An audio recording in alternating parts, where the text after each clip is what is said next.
Good evening, everyone, and welcome to the Spirit Program Live, Friday nights at 7. My name is Sharon Price. I am a grief and wellness specialist, an author, and a spiritual translator.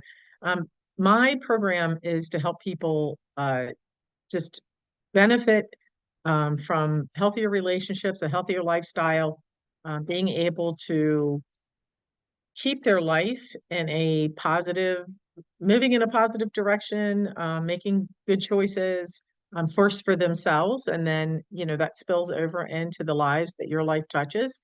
And a lot of times we're not taught these tools and skills, and like 80% of the time, growing up, we mimic behaviors that we see that are sometimes not so healthy, negative, just results from some of the things that we do. So this segment is part of a series. I started it 2 weeks ago. It spells out Christ. It's not a religious program. It's a relationship program, starting with the relationship to yourself and how you relate to other people. I have been coaching for many years, and I've done this program with couples for many years, and couples pre-marriage and following marriage that were having conflict. And I thought, why not have this program um, available to anybody and everybody? Because it's not just about love relationships or partnerships, it's also about the relationships that you have with your family, your friends, and also the people you work with, the people that you meet day to day. But the closest relationships are the ones that you build this foundation with. The first one is communication. We went over that. These all tie in together. The second's honesty. And this segment, number three, is about respect. So, how do you respect the person that you share the most time with, the person that you're in a relationship with? And again, these relationships start with how you relate to yourself and how you communicate and how honest you are.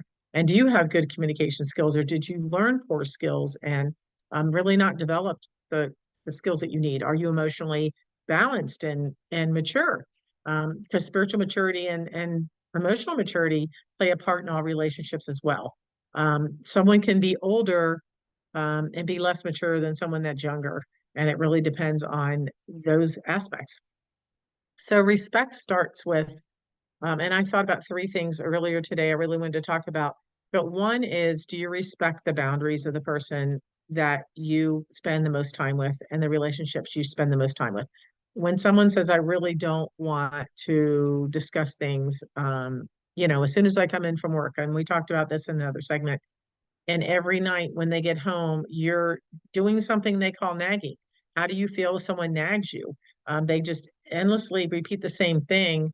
And sometimes before you even have, you know, if I'm working all week and I'm working 10 hours a day, and you told me something on Tuesday, and then you're repeating it on Wednesday and Thursday, and I haven't had any time off, how would I be able to resolve that without having that time? And we all need our personal time too. So if you're living with someone and you're bring up an issue that needs to be addressed, um, maybe it's something they agreed to do and they haven't followed through on. But they've been working 10 hours that day. They come home, they eat dinner, and they sit down and relax so they can get up for the next day. And you see that relaxation time or the unwinding time as time where they could be taking care of that. That may not be the appropriate time for them. They may not have the energy to do that. And there's all different reasons why it doesn't work for somebody. But if I've already made it clear that I'm going to take care of it, and I've already taken time to discuss it, and then you're not following through, you, meaning you're the one making the request on the boundary. If I agree to do something, it has to be on my time. It's not on your time. So what kind of expectations do you have the person? So respecting someone's time, their boundaries, and how they communicate with you. If they say they don't particularly like something, do you continue to do that over and over again? And some people are very emotionally immature. So they do things because they know that it's going to get a rise out of the person, or they're going to push their buttons. And they do it intentionally. I've seen it, I've heard it.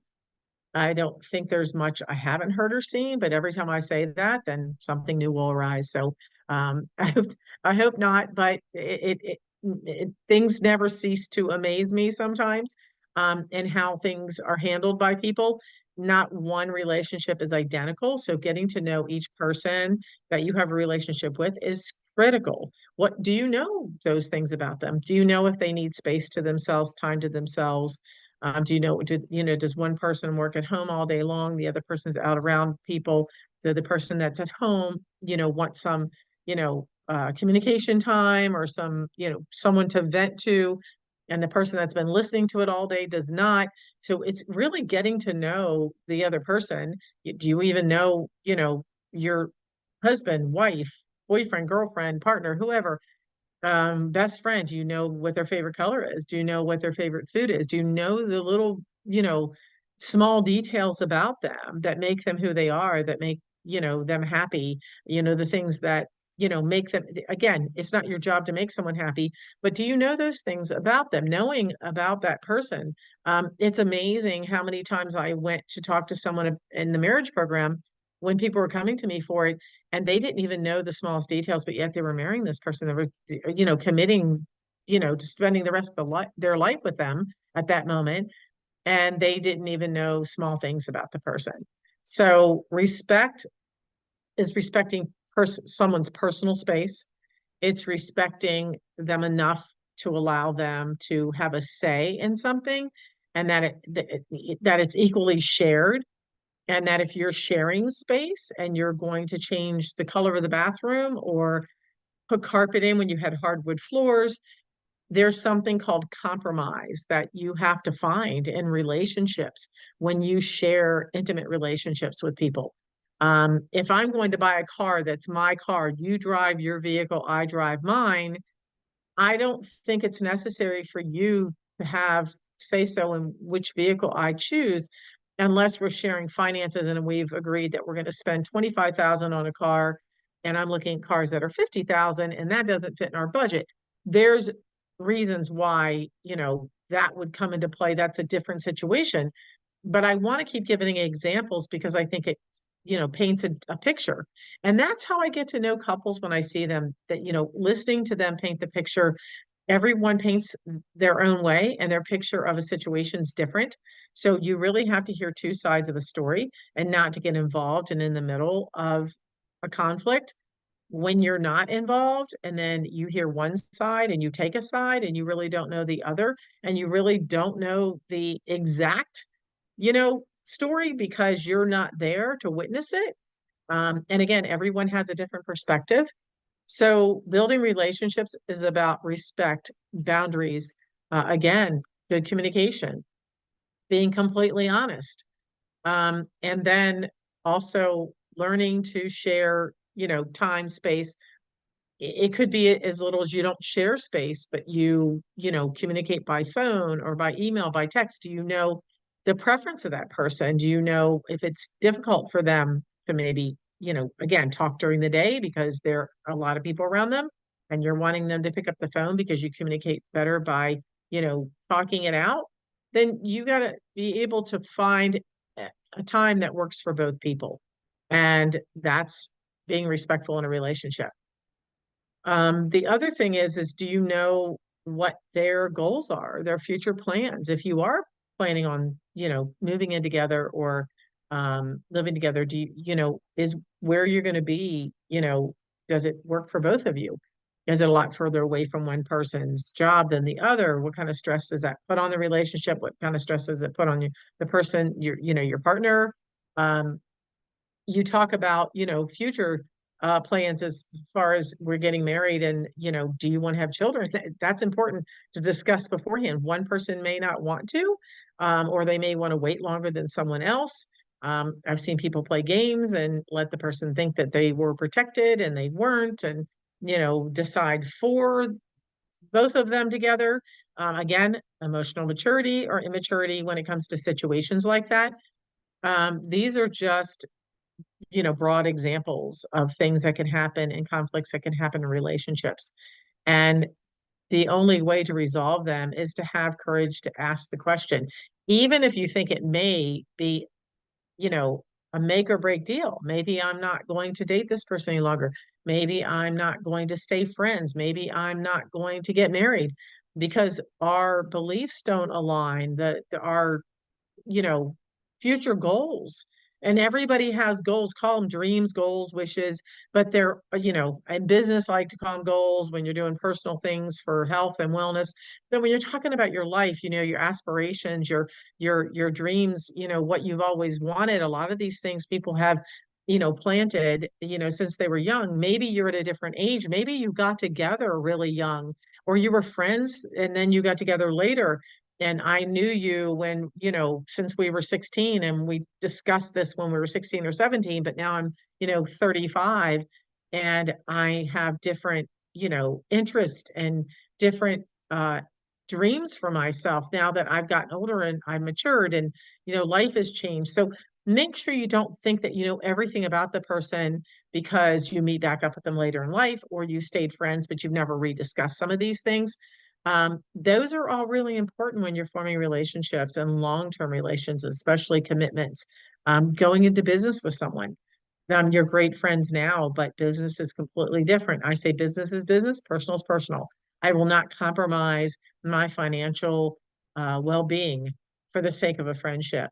I will always look out for my, basic needs, my financial needs, and my family, if that's what it takes, and if something's not discussed, it can come out later, and it's not always pretty, and things don't always end, with, on a good note.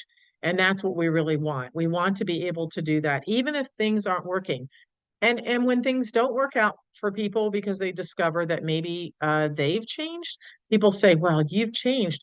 Of course, over years, people do change. Sometimes relationships don't stand the test of time in the long haul. Sometimes people grow together and they mature in the same way, and their goals and aspirations and just keep going in the same direction, and they're fired up and they're able to do that. And other people are going into opposite directions.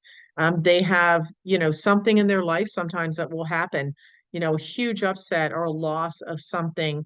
I call it a wake up call, where you wake up and what you thought was important to you no longer is important, but maybe to the other person, they still want the same thing they wanted or you wanted together. And that can change a relationship.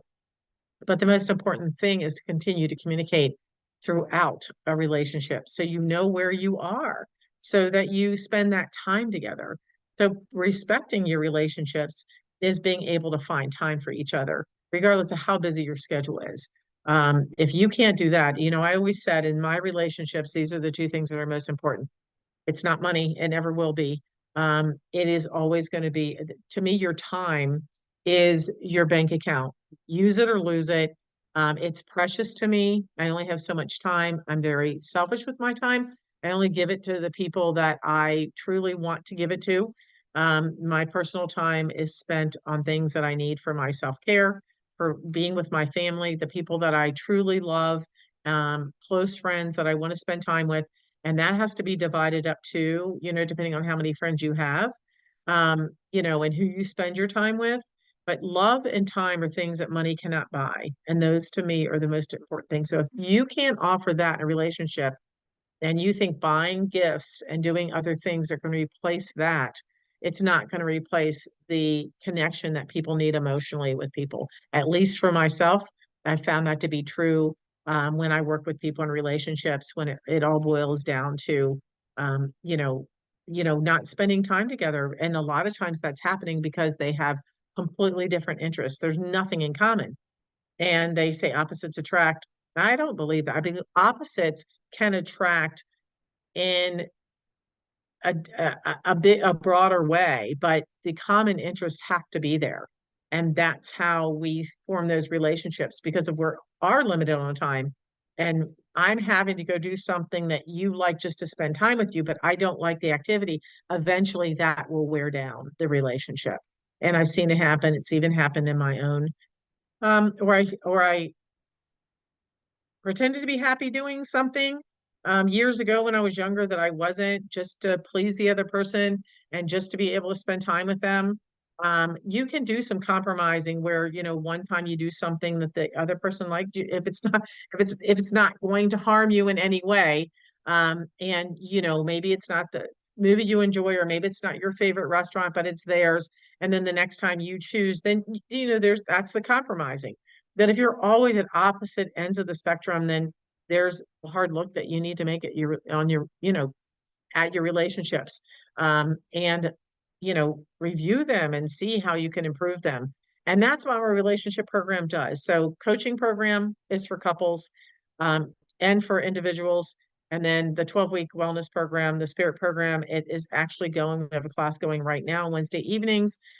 It usually goes quarterly, so that we're in a 12-week cycle right now for the one that's actually taking place. But if you need, relationship coaching, that's different. It's booked by private appointments. So I encourage you to look at my website, to subscribe to my channel. Even without ever going on and getting coaching, there's so much information that I give out to not only my clients, but my subscribers, viewers, people that follow my videos and my channel. And this is my time that I put into this with, there's no return on it except for the gratitude that I get, which to me is worth more than any money anybody could give me. The gratitude that I get. I love doing this. I love assisting and helping people, but I can't help you other than giving you the tools. You have to use them and help yourself. That's what coaching is about. I'm not here just to, if you listen to me over and over again, but you don't take any action, you don't do anything to change it, then there will be no progress.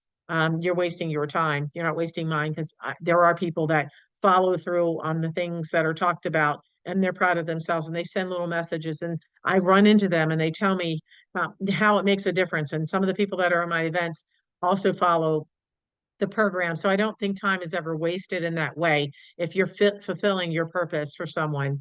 But it's really up to you how empowered you become, and how beneficial the information is, and what you take and pick and choose to use and to learn from. And we learn, through all relationships in some way. And we learn from each other. You're not just teaching, you're also learning. So have a fabulous weekend, everyone. Thank you for tuning in, and I look forward to seeing you again at one of the live events. I have a live event next week, so the segment will be pre-recorded. Then we're going to be on integrity. So we went over communication, honesty, respect this week, and then integrity is next week. And you can go back and listen to the others. They're all on the YouTube channel. I ask you to please share, like, subscribe to my channel so that I continue to grow. It has grown more this week. It grows little and little each week. So at least it's not remaining stagnant. If it does that, then, I'll have to question, even what I'm doing at this point. So kind of waiting to see, how it all unfolds. My channel's new, and I'm just hoping to continue to grow it and support more and more people globally. So have a fabulous week, and I will talk to you soon. I will be doing the weekly sometime over the weekend. So it'll be posted no later than Monday. Talk to you soon. Thank you again. Blessings.